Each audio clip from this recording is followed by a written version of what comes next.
Hello, folks. Thanks for coming back to committee promptly, those of you who did. And we were anticipating having more time for this piece of testimony than we did. So thanks, Amanda, for hanging out in computer purgatory. And Secretary Saunders, thank you for sitting on the bench for a while. Given the limited time and sort of the detailed nature of what we're looking at, what I'm going to offer as a plan is that essentially we all have access to a spreadsheet. You are going to share the spreadsheet. If you could essentially just sort of talk us through, not really even the results, but as if we were sort of your modeling partners and you were talking us through how you have actually constructed the model, so that in our time outside of committee, we can each dive in with that in mind. And then you're coming back on early next week, and we can dive in further from there. I think that's sort of the best way we can use our time. There are a lot of conversations around governance, around consolidation, all happening in other rooms. We are not going to tackle that today. We are going to leave it to the education committees for now, though, of course, those conversations will need to come together in order to build a model that works well. In the meantime, we just want to understand your assumptions and sort of where some decision points still lie. Secretary Saunders, do you want to join us? Good afternoon, Secretary Saunders. I'm Zoe Saunders, Secretary of Education. I'm joined by Amanda Brown from APA Consulting. So as we go through the model today, I think we're going to make explicit some of the policy choices that are built in, and is for further conversation.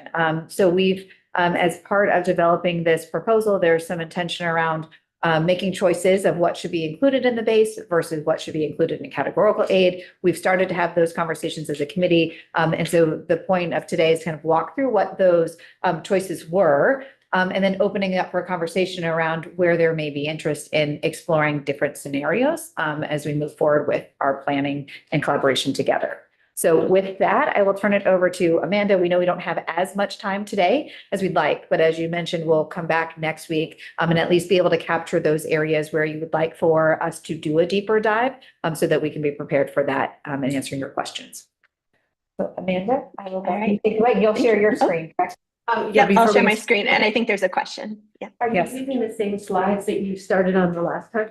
We were today. Oh, that's a process question. So our thought was today just diving into the Excel spreadsheets and really walking through how we developed the model. Because I think what we heard last time was that those slides were a little bit too high level for this group, and that you were really interested in getting into the detail. Is that a correct assumption? I think we had some challenges with the way the information was displayed on the slides for the math among us, the math literate among us. And so, yes, we would love to just dive into the, there's a problem. They are not, Excel files are not postable.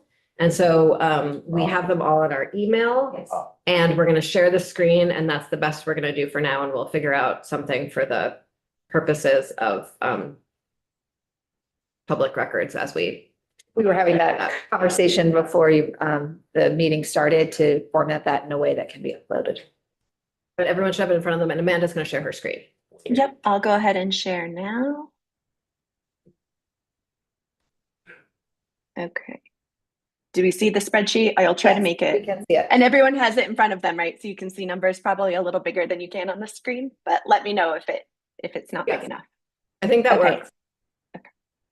All right, so there's a number of tabs that are in this spreadsheet, so I'm going to just kind of walk you through them sequentially. So this very first tab is somewhat of the controlling tab for the model. This is where we have the base and the weights laid out. So if you'd made a change to the base here, it would carry through for the rest of the model. Same with the weights.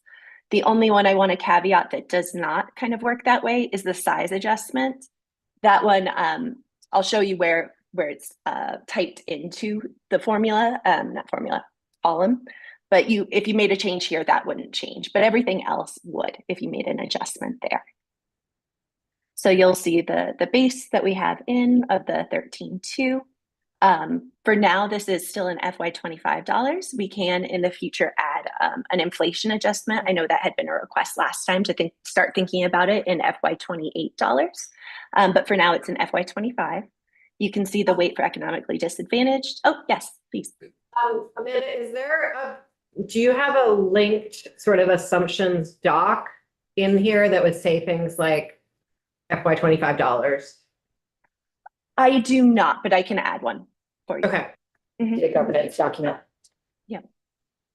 Representative Holcomb, I think you have a. And just to be clear, I see where the weights are linked, but where's the base? Where's the breakdown on what's in the base assumptions? Yep, so that is not included in this model. This model is just how are the base and weights applied to current districts and perhaps the future 5 models. The base comes out of adjusting the evidence-based model that is JFO's model to release because it was developed for them. So we do not have that one to release for you all. But I believe. But Amanda, to clarify there, we can show the file that identifies and itemizes what went in to the base amount. Correct. And the adjustments correct. that were put into place. So I think it's a separate file, but Mhm. we have that and we can make that available. Yes, we definitely can. Okay, so at a future moment, we will understand how you adjusted the PICUS model in order to get their 13. Okay, thank you. Okay, so then the next tab is just the district organization that shows current districts, how they map to counties, SUs, and regions, the 5 proposed district regions that are based on the Superintendent's Association region. The next tab will be the current schools. So this is all of the schools in the state mapped to their district, their SU, county, region. This is where we have enrollment figures instead of ADM. The size adjustment, the school size adjustment is the only piece that runs on enrollment versus ADM because you want to be, it's an adjustment of the cost of serving students in a building. So you use enrollment versus perhaps students that are assigned to a school but not served in that building. So here is where I talked about that formula on the front page that for the size adjustment formula that's not linked. You'll see it is here. That's the same formula that's on that front tab with one additional adjustment that it has a floor of 0. So it never runs below 0. So that's why you'll see if it equals less than 0, it's 0. That tells you what the size adjustment weight at each of these schools would be. And then the number of students that are generated by that, which is applying the weight against the enrollment to generate the additional weighted students. And this would be the amount of funding that would generate multiplied against the base.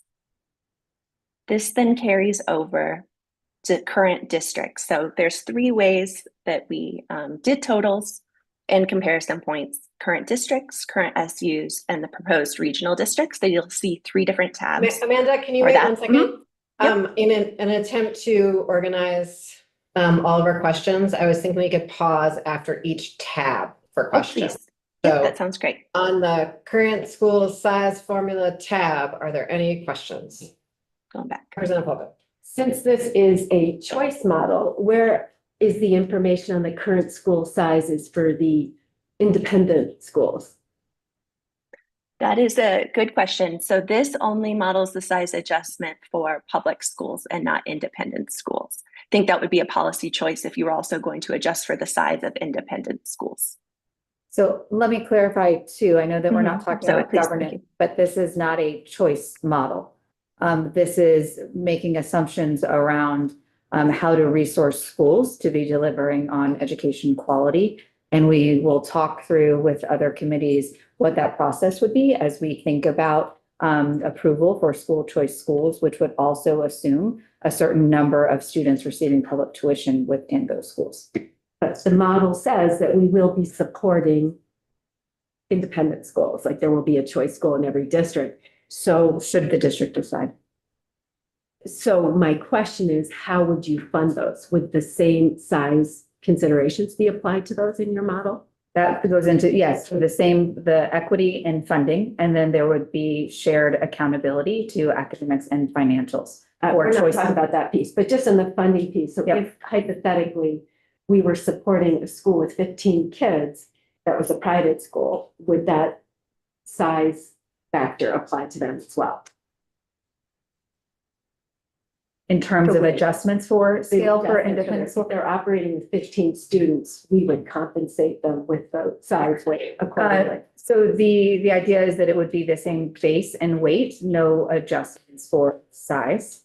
And policy decisions will be made around the approval process for what proportion of students would receive public tuition. But right now, that's not built into this. It's assuming that there's going to be the same rate I'm sorry, without pardon me. size adjustments. No wait for small school, for independent small schools. Correct. The model right that's now correct. is not There's no- adjusting for independent school size. Correct. So they're not listed here because if they were in, they would not get a small school weight. Correct. And can I just, to understand what you just said, what proportion were eligible for public school tuition? If they're in if a student is resident in the district and the district is offering choice, they would all be eligible, wouldn't they? So for a school choice school to apply to be a choice school, the recommendation is that that independent school would need to serve certain threshold of students that are receiving public dollars. But per So- current guidance, if they are resident in the district and the district is offering choice, every resident and the student would be a publicly funded kid in that school. So part of we know currently, and this is getting into governance, that some of our independent schools also have privately funded students within those schools. So to honor the tradition longstanding within Vermont of having an ecosystem with our independent schools, part of that criteria would look at ensuring a certain number of students in that school are receiving public tuition. That's not. So that's That's not my question. And what we know right now is that we are seeking to understand the spreadsheet right now, and we will spend more time on governance. And so what I hear is that there is no size adjustment for independent schools on this tab that we're on right now. But it's also difficult to evaluate financial implications if we don't know who's a public student versus not a public student. 100%. Yeah. And I think we're not even evaluating the spreadsheet yet. We're just trying to figure out what's on it. Okay. Correct. And again, as we're doing this modeling, we're doing it for an entire state system. The student population you're referencing is 4% of the student population. And we do need to factor that in as we're looking at overall spending. What we're walking through now is how we've made in these adjustments and models. The overall spending is comparing all students that are currently receiving public. And when you say it's 4%, I assume that means you think we're considering continuing out-of-state tuitioning as well? No,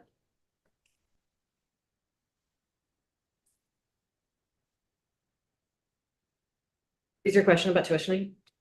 There's no tuitioning in this It's model. about public, well, There is. maybe it happened earlier, but maybe someone asked this already, but if you're a child who's at a private school and you are paying, your parents are paying tuition for you, why wouldn't they drop you out and then call you a public school student, and then you're in, and then all the kids in Vermont are public school students, so that means you're all public school students. So Representative Odie, that's a very good question. It is not right now. I just want us to understand how this tab on the spreadsheet works. but that's And then we will. fundamental misunderstanding of the governance structure. And the house, I know this is very hard to keep these things separate. They do need to all come together. Right now, I want us to understand the spreadsheet. Okay. And because we only have 20 more minutes and we are having the consultants come back in to go deeper next week, and House Education is going to take more testimony on the governance. All right. Any other All right, questions on the current school size formula tab? Okay, Amanda, back to you. Great. Thank Next you. tab. So the next tab is the current districts. So you'll see each of the current districts in the state, again, always trying to map it to SU, to region, and county. There's also, to allow for some of the comparisons that we were doing, looking at differences between districts based on their size or need. We have created a couple columns that categorize them based on size, just their size quartile. So trying to break them into 4 equally sized groups, give or take, one. And then need, we did that in thirds. So you'll see high, moderate, low. The 1 is low. Sorry, I should have said this for size. Size 1 is the smallest, 4 is the largest. For need, 1 is the lowest, 3 is the highest need. So that what does just need, what does need mean? need, sorry, is FRL percentage. And so this isn't, these two columns are not used for any of the calculations of funding. They just allow us to break them into some groups to compare differences between groups. And one more question, Amanda, on Yeah, please. on FRL. Is it actually FRL or are you using the Medicaid match data that we've been using for counting poverty? I believe it is the FRL count. Let me confirm that. I believe it was labeled as FRL in the file that we had from AOE, but let me double check that for you all. Okay, thank you. I'm also violating my own rule, which is terrible. I'm so sorry. We will ask questions when you are done with this tab. No problem whatsoever. It's pretty Okay, so- obnoxious. You're good. So the next 5 columns are student counts. So there's a column for the EEE, pre-K, elementary, middle, and secondary. And these are all counts that come from AOE. Counting up these together, plus the state-placed students get the long-term ADM. Then there's the count, which I will confirm if this is the FRL count. I believe it is, but I will double check. That expressed as a percentage of the total long-term ADM. English learner count, CTE, FTE. And so just clarifying here, everywhere else is the count of students. FTE is their full-time equivalent. So a part-time student is only a 0.5 FTE. So a 1.0 FTE may be, in fact, 2 part-time students. So those are just the counts of students. The next few columns are then applying the weights from the very first tab to those students to generate a weighted student count in that category. So you'll see EEE, as we were still holding just what is in the current system, again, a policy choice on that kind of reduction that is currently in the system for EEE. You see this generates a negative number of students when multiplying that weight against the EEE student count. Pre-K, elementary, middle, and secondary are all right now funding each student as a 1.0 ADM, so there's no adjustment for them, either positive or negative. Economically disadvantaged, the count of students multiplied by that 0.75 weight. EL, count of students multiplied by 1.5. CTE, weighted ADM multiplied against the CTE weight that's in the prior slide, or not prior slide, prior tab.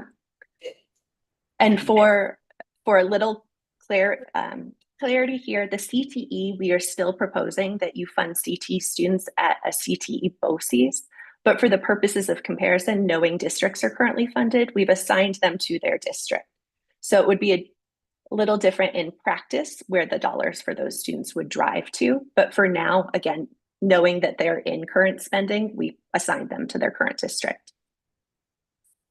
The next 3 columns are from the information on the sparsity, adjustment for each district. So that shows you the district's area, there's 2020 census population, and their sparsity. So this is how the sparsity is currently calculated in your formula. This is the numbers directly from that calculation. Then we are applying the weights that are shown on the first tab to that sparsity count or not sparsity count, but the number of students per square mile. The weights apply to that, and that generates a number of additional weighted students. School size, this is summing up all schools that are in that district, the additional students that were generated on the preceding tab for the size adjustment. And then this is the grand total of the student counts that are generated after each of those. This column then multiplies that weighted ADM. And so, sorry, to clarify something we talked about the day before, these are all additive. Nothing is multiplied against each other. So you total up the total number of weighted students. This column multiplies that against the base amount on the front tab to get to the total foundation formula funding. There are then 4 additional columns. where we tried to recognize that we are also making recommendations to categorical funding that are providing additional dollars that are currently funded out of a district's ed spend. So to, again, be able to do more of an apples to apples comparison between current and recommended, we are showing some adjustments here. So the first column is that additional 70 million that local budgets are funding beyond state and federal funding for special education, applied as an average per pupil, so $840 per every student, not just per special education student. The next one is the additional funding for transportation. And the next couple are fairly blunt. We're using an average per pupil. So this is an area we could refine the modeling further, perhaps working with GFO to look at actual appropriations in these areas. But so on average, it's an additional $300 per student for transportation. On the flip side of that, we are eliminating the categorical funding, or recommending eliminating the categorical fundings for flexible pathways, EL services, and small schools, because we have built that into the foundation formula. So we don't want to double count those dollars. So that's applying an average per pupil of, and that should say negative $174. So that, again, trying to balance out what we are also making changes to in categoricals. The final one is the estimated reduction in categorical funding for technical education. And this one is based on taking the amount of funding generated per CTE FTE and multiplying it for each place against their CTE FTE count. So while these used averages per student, this one is more specific to the students, the CTE students that are in that school. So AL then is taking the foundation formula funding that's generated, making those adjustments for each of the categoricals to make the best possible comparison to current ed spend that we have at this time. AM is FY25 ed spend. So that would be, you all are very familiar with, district's current spending less their offsetting revenues gets you to your ed spend. The next two columns are looking at the total recommended funding per long-term weighted ADM. So per the number of students that are shown in AF, what that generates per total students, so not per weighted student. Sorry, I might have pointed you the wrong column. That's generated off of,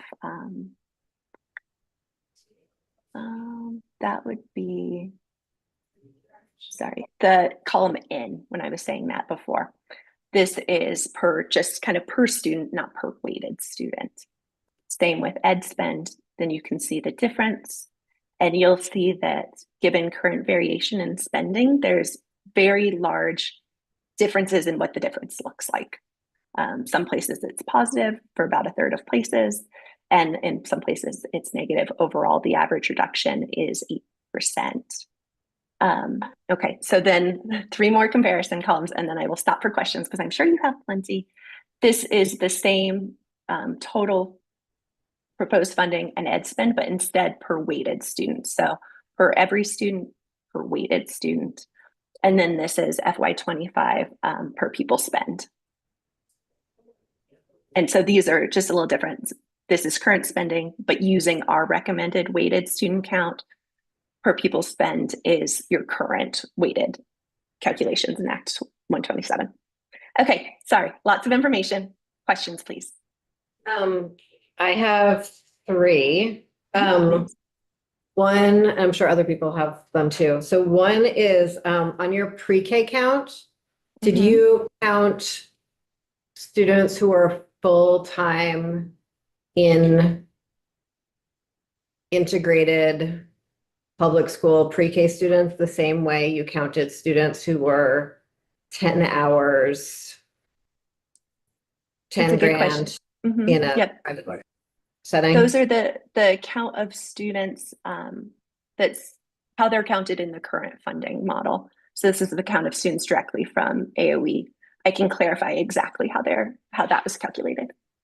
I think that's pretty important because the way the counts for AOE right now, it doesn't influence funding because every district can raise what it needs, right? So it's being applied so differently.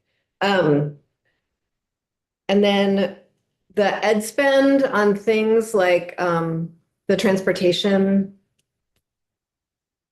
for instance, how you sort of built that in to cover the difference.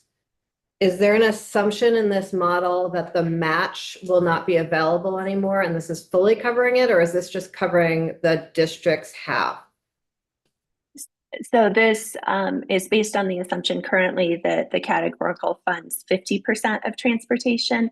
We were modeling it funding 100%. For the comparison on this tab, it's still very blunt. So it's just in a per student amount versus adjusting specifically by districts based on how much they are currently being reimbursed for transportation and adjusting that. So it's the intention is that you would be doing the 100% reimbursement, but the modeling right here is blunter than that. It's just assuming an average additional amount. Oh, I'm sorry, I think I lost that. So the assumption sure. is that there would be 100% reimbursement separate from the district's formula. Yes. So currently the categorical is available and funds up to 50% reimbursement. We would recommend if local communities are no longer generating that of their budget decisions, that you would want to fully fund the transportation. So the modeling was doubling the amount of funding that's currently available for transportation. Here it's being applied just as an average per student. And like I said, it's pretty blunt. So you could refine this modeling to reflect how much are they currently receiving for transportation and adjusting it. But this is an initial stab at that modeling. What I hear you saying is that both you're applying it at the district level and it should be 100% reimbursable. And those sound like two opposite things to me, so I'm I confused. think there's two things here. This is one of those instances where we're looking at some guiding principles of the work and trying to build in some estimates for costs that will need further modeling. So we know that we do not require as a state for transportation to be provided. We also recognize that that can be an equity issue.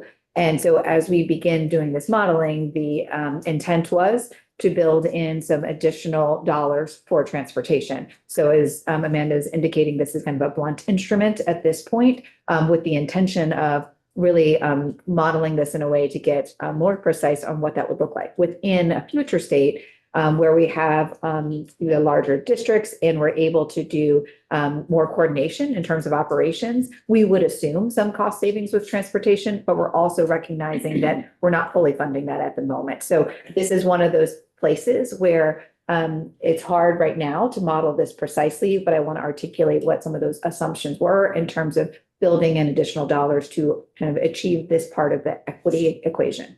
And so to try to summarize back what you said, it is included 100% right now at the district level, and so would not need to have a separate line item in the ed fund for reimbursements. But you think these numbers probably need some tweaking because They will need to be. Okay, thank you. And then my last question, and I promise other people can ask questions, is the reason that there was a balance between EL weight and a categorical grant for EL was an assumption that some districts had so few EL students that they couldn't reach scale with their EL weight. And so that's why the categorical grant was added. Are you building in an assumption in moving entirely to an EL weight? Are you assuming that all districts will be at scale and so that additional grant won't be needed? Our assumption here is that the amount of funding that's being generated by the weight at larger districts would be enough to address the ill needs of students in those communities. So it would no longer be needed. So this In the future state of larger districts. In the future state of larger districts, yeah. Thank you. Other questions about this tab? The very last sentence, in the future state of large districts, you won't need that categorical grant, but is it or is it not in this? It's not included on this. It is not included in this. So all of we this is are assuming 5 districts. Yes, all of our modeling assumes 5 districts. These tabs are intended to just be able to more granularly compare the difference in funding between current districts, but the entire model is predicated on moving to larger districts. Which I think we'll hear about in 2 tabs. Representative Wazazat. Is the need column just more of a framing tool than Yeah. anything else? Yeah. Okay. Exactly. No calculations run off of it. It's just to allow us to group some and make some comparison. Okay, and then going back to Chair Kornheiser's question about like the Medicaid direct cert kids versus those who have done the paperwork for FRL. I'd be And interested to see I will double if check on that one. how those columns change, or if Perfect. that rating would change. Thank you. Yep, I will double check that. Thank you. Could you go back to CTE spending again? And I guess I'm lost as to where the column is. As to, this is the representing the existing Z. split of revenue, see? Oh. So, so sorry, column C, is that what you said? No, Z. that's- Z. Z, Ah. Z, thank you, Ah, thank you. I see. Apologize. I could not hear that well. So Huh. this is modeling each district's count of not count, each district's CTE, FTE multiplied by the weight that's generated on the front page, so that 1.3, to generate the number of weighted students for CT. What I was trying to clarify is the proposal, and we went through this, I think at the last one we got to this slide, that it would also include the funding going to a CT BOCES and then a payment coming from the sending district to the current district. Yeah. So in reality, our funding model would have all of these students just in a CT BOCES line. But again, to be able to make more of a comparison, which is the intention of this tab, to what's going on currently, we've counted them in their home districts. So this is just the weighted student count to generate that extra weighted funding. It does not demonstrate any of that payment between sending district or BOCES or the remaining base amount that would stay. So that's not modeled in this. Sorry, all the dollars are here, but just that break between communities is not shown here. Yep, thank you.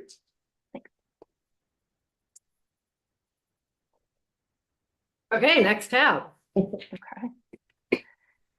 So the next tab looks very familiar from the last one, but essentially, and these size and need groups are based on, instead of the prior one, which is based on districts, these are based on the SUs. These are consistent with the state profile report and how we've grouped districts, or not districts, SUs there. Then the remainder of the columns are really just summing up from the current districts. So now collapsing the districts that were on the preceding slide, or keep calling it a slide, I'm sorry, y'all, the preceding tab into their SUs. So all of this information will be the same. You'll see these are all sum if across the board. And so then here, the comparisons that you see are the total recommended funding per all students, per ed spend per all students, the difference, the proposed funding per weighted ADM, ed spend per weighted ADM. I do not have the per pupil spend collapsed here. I could probably figure that out, but I left that one just on the district tab. Any questions here? So this one's really just taking what's on the current and summing it up to each SU for comparison purposes again. And then again, the folks who are part-time CTE are put in, don't get the CTE count. They get the CTE weight is applied to CT FTE. So part-time students are counted as partial FTEs. Okay, So the thank you. FTE count is all students, just some students are not full FTEs in that count. And does the partial FTE, what is the rate? Like, are you doing 0.1 to 1, or is it just 0.5 or 1? How partial is partial, and how does Partial- partial happen? Yep, no, partial is 0.5 or 1, and that is how the department currently counts CTE students. Okay, thank you. And on this spreadsheet, really, this in the former tab, I just want to make sure, AH minus 8AI really reflects the percent difference, but that for the supervisory union is the difference in the funding model versus what they're getting now, correct? Correct. Yep, the difference is always what they're getting now versus funding model. So we don't have a column for that, but we can easily, in our own, create that column, figure it out. Oh, sorry, what column do you think? Can you say I'm that just one more thinking time? I'm not sure I about, followed. AH minus AI, just looking at the total difference in dollar amount. Oh, correct. Yeah. Yeah, we could have that Per column. pupil Mhm. basis. Yeah. Yeah. We know some people have already done their own calculations and it's caused some heart palpitations. Yeah. Yep, and I've heard some of those numbers that are not quite what we have, but Yeah. There are some places where it's larger differences, and what we're seeing is it tends to be the lower need, wealthier communities that are seeing some negative reductions, and then positive reduction or positive increases in some of the higher need communities. But it does, with, you can see in that column, with as much variation, right, Yeah, that there is right now, there's some really big differences place yeah, to it's place. huge in some areas. Okay, thank you. Yeah. Part of this too is thinking about what services and resources are now at a district level, at the larger Mhm. district level. So there's some scale that's achieved there to be able to provide those services so that they're not built in at a school level or even what we currently consider a central office. So that's part of what we'd like to bring back next week is really doing that modeling because it is the apples to apples comparison is a little misleading, right? There's a lot of dollars within the system that are going to be allocated differently to support schools. And that's not anywhere on here. That's gonna be. So this is just giving you Yeah. the. I think we're gonna do that tomorrow next week. Saturday. You guys are coming back on the weekend? Sorry about that. I think we're talking about that next, Sometime next week. Friday, Friday. district budgeting. That'll be a 4 committee joint testimony, so have your questions very prepped. Okay. Representative Feltus, did you? Well, I think I just wanted to clarify and clarify here. Mhm. The AA and the HI, there's a difference here, obviously, and it's extended in the next few columns to do it per pupil. Yes, And then there is calculated a percentage change. right, So yeah, Correct. at least we have that percentage, Yeah. change, just not column. right. Anything else on this tab? No. Okay, proposed regional districts. Thank you, Amanda. No problem. Great questions, y'all. I appreciate it. So this is the 5 proposed regions, same as the other tabs. You are seeing it's just summing up.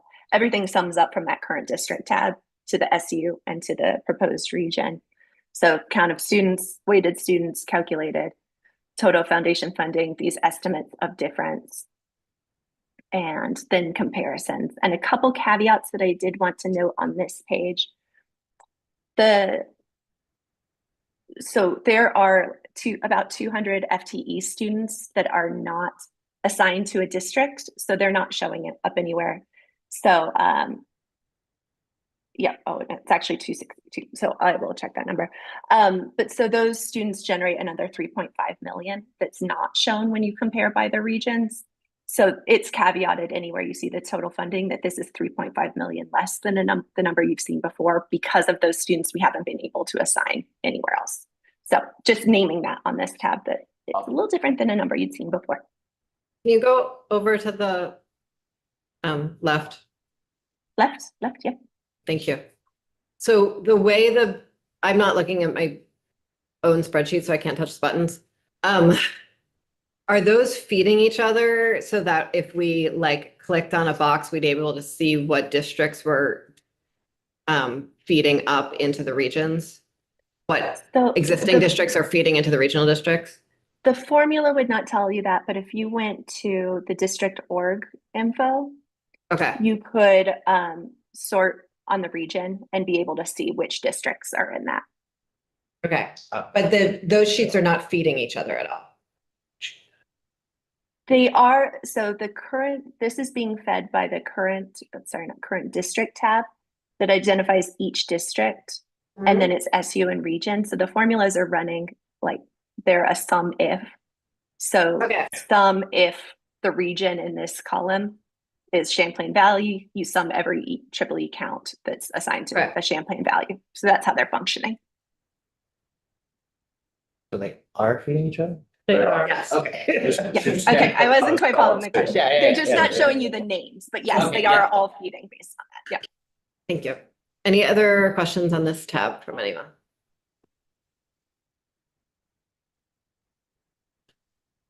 Okay, I only have one general question.